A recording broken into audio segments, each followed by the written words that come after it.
stand for the pledge, please. I pledge allegiance to the flag of the United States of America and to the republic for which it stands, one nation, under God, indivisible, with liberty and justice for all. Moving right into communications. We do have several letters of resignation that I'd like to read to you tonight. As a reminder, without our July meeting, these resignations go back to June. So the first one is from Jessica Matkovich, who's resigned from her role as a paraeducator at Lebanon Elementary School. She says that she was deeply appreciative of the experience and the opportunities that the role provided, and she also wanted to express a heartfelt gratitude for understanding and support over the years. The next resignation is Brittany Forshaw, who resigned as the biology teacher at Lima Memorial High School. She said that she thoroughly enjoyed working with students, faculty, and staff over the past year, that it's been a meaningful experience to contribute to the academic growth of our students and to be part of such a dedicated team, but she's decided to seek opportunities that offer greater long-term job security. Ada Argenta Gillen resigned from her position as a physical education and health teacher at Lyman. She decided to take an opportunity that allows her to work closer to home to support her family and her son more, but extends her deepest thanks to everyone in the Lyman and Lebanon community. Anna Kariz is resigning or has resigned from her scales position at Lebanon Middle School. She said it was an extremely difficult decision for her to make because of the meaningful relationships, the unforgettable students, and the strong sense of purpose in the position. But after much reflection, she decided to accept a new opportunity that aligns more with her professional goals. Paul Orsini resigned from his position as technology and engineering education teacher at Lebanon Middle School and says that he enjoyed his tenure. And Eli Nolan has resigned from her part-time custodian position in the Lebanon Public Schools. She's thankful for the knowledge and experience she gained working here and is grateful for the time that she spent with her team. Thank you. We also received directly from me communication from the First Selectman, the First Selectman office. On August 8th, I received an email that at their previous meeting, they adopted the Town of Lebanon Public Meeting Rules of Conduct that apply to town public meetings and any board meeting as well. I acknowledged receipt and I shared it with you on the same day. So if you're looking for it, it's on August 8th. I also have printed copies if anybody would like one. As a reminder, the Board of Education also has a code of conduct policy. It's policy 9011. I'm sure that this policy will be implemented at the August 28th public meeting, or town meeting. Any questions? Consent agenda. Is there a motion to approve the consent agenda? So moved. Second. Moved by Brian, seconded by Sarah.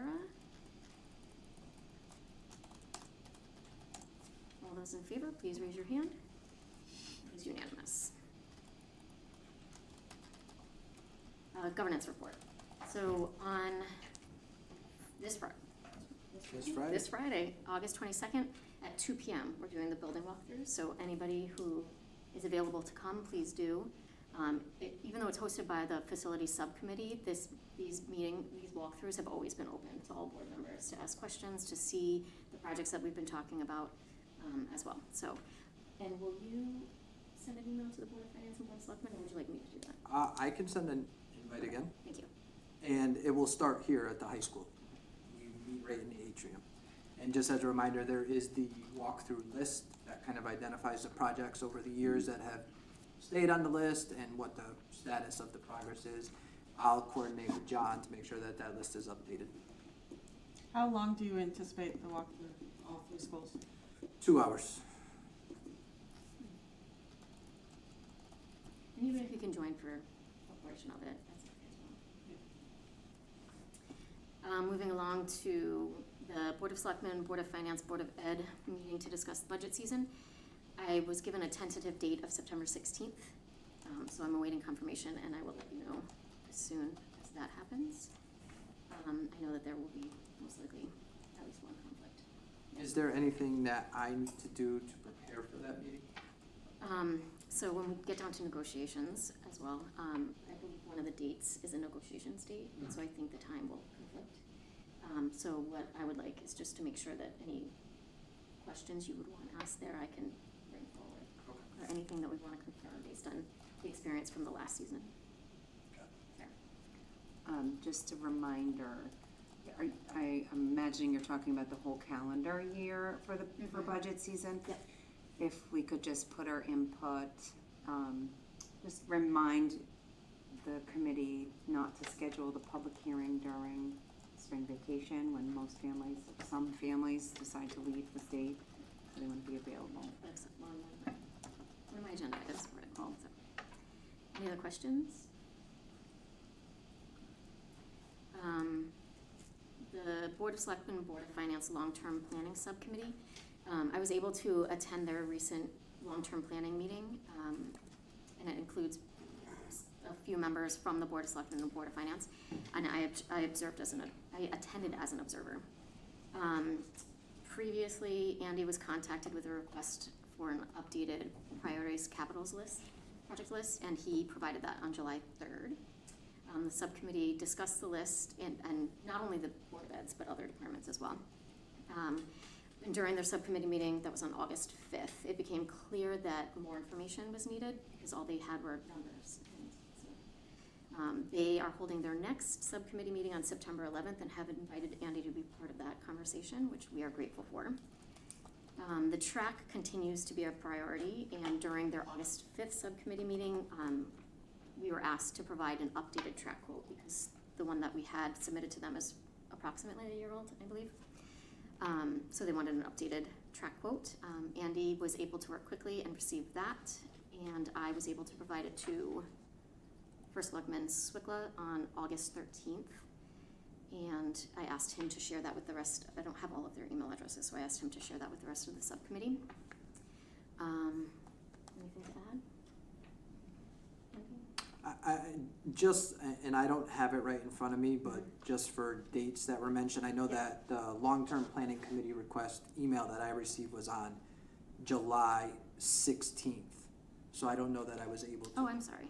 Maybe that was just an email between the two of us. Yeah. So I know that I got everything that they asked before the July 31st deadline. okay, But I just want to make sure that it was noted. I don't think it was that early that they got stuff. I appreciate that.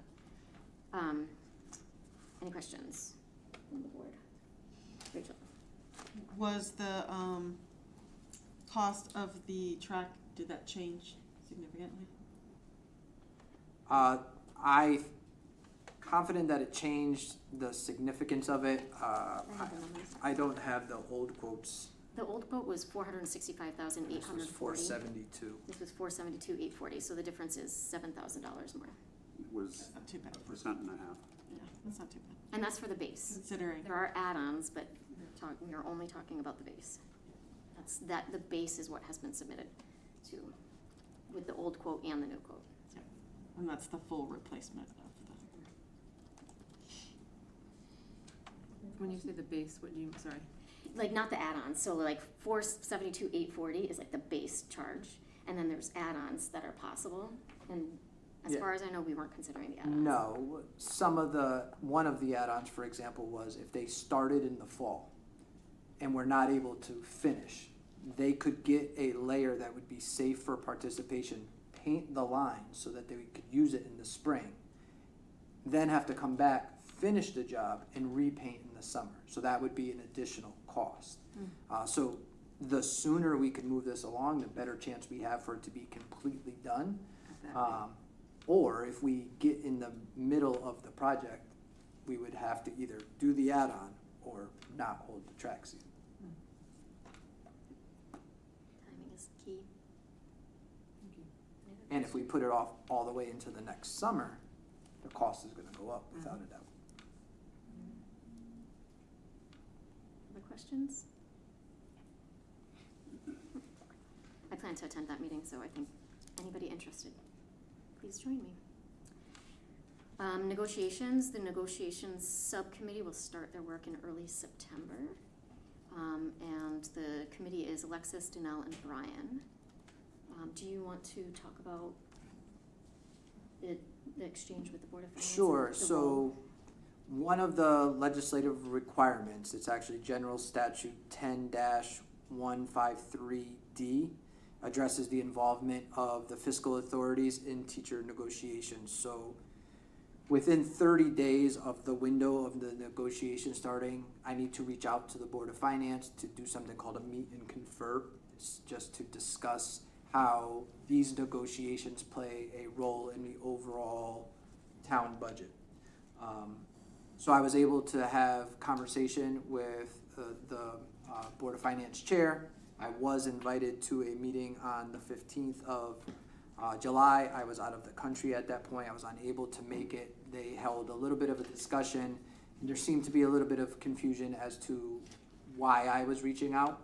So I did, after finding out that Justine Spielman was going to be the Board of Finance rep, I sent her the legislation, a breakdown of why the outreach and what her involvement would be. She replied that she was very appreciative and felt much more informed. So I think we're in a good place to have her be on our negotiation subcommittee.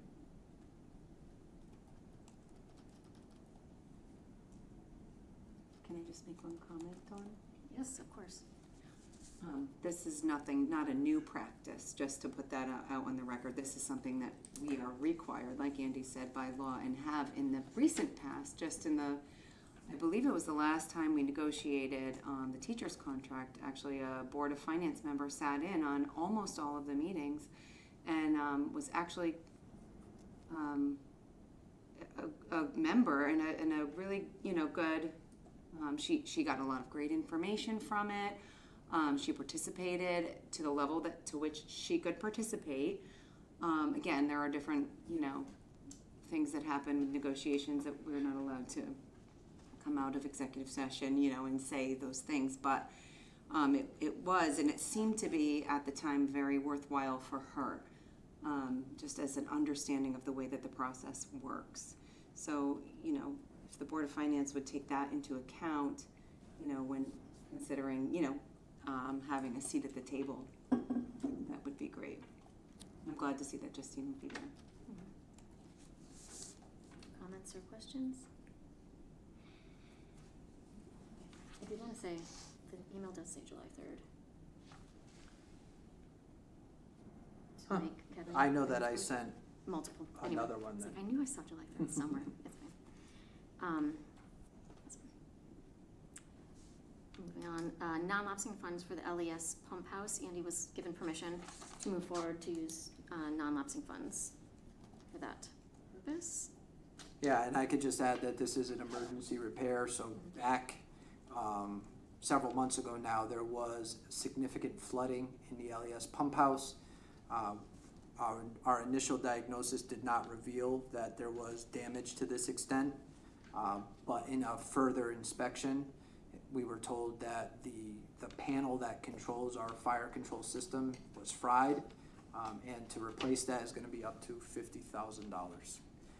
I've had conversation with the Lebanon Fire Marshal about being in a fire watch during the time between now and the repair, so we are in good standing with making sure that we're living up to that standard that he's requiring to keep all of our students and staff safe, and look forward to this being done as quickly as possible. There was part of the, we had an ability to expedite the shipping, which increased the cost a little bit. But John and I both felt that in this emergency situation, we need to try to get the part here as soon as possible. So we hope to have this done within the next couple of weeks.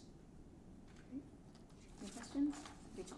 This is not covered under insurance at all, if it was from a No. rain event? No. Questions? Comments? Okay. Move on to new business. We have 5 first reads that will be on our September meeting. Action items. Act on the letters of resignation. Is there a motion to act on the letters of resignation? I move that we accept the letters of resignation with regret. I'll second. Motion by Danelle, seconded by Brian. Any discussion? All those in favor, please raise your hand. That is unanimous. Act on second reading repeal policy 1015, procedure for handling citizen complaints. Is there a motion to repeal policy 1015? I do make that a motion. Motion by Brian, is there a second? A second. Motion by Brian, seconded by Alexis. Any conversation? Just as a reminder from the Wayback Machine, this was from June, so we did our first then, and then we're back down, so move in Yes. second. And this policy is covered in large part in another policy. That's why we're repealing Why we're it. taking this one back. Yep. Any other comments, questions? All those in favor, please raise your hand. That is unanimous. Act on 2025-2026 Leader and Educator Evaluation and Support Plan. Is there a motion? Motion to approve the Leader and Educator Support Plan for 2025-26. Second. Motion by Sarah, seconded by Brian. Any conversation? Andy? Just information for the board, we did get a letter on June 30th, 2025 from the Chief Talent Officer at the State Department of Education, confirming that we had submitted the Leader and Educator Evaluation Support Checklist, indicated the continued use of the most recent State Department of Education approved plan, and there's a part in that letter that asks for confirmation at the board level, so that's why I'm bringing it to you tonight. Any other questions or comments? Seeing none. All those in favor, please raise your hand. That is unanimous. Next, we have our anticipated executive session. Is there a motion? Motion to move into executive session for the purpose of discussing employees' leave of absence and inviting the superintendent. Second. Motion by Sarah, seconded by Alexis. All those in favor, please raise your hand. That is unanimous. We will enter into executive session at 5:17 p.m.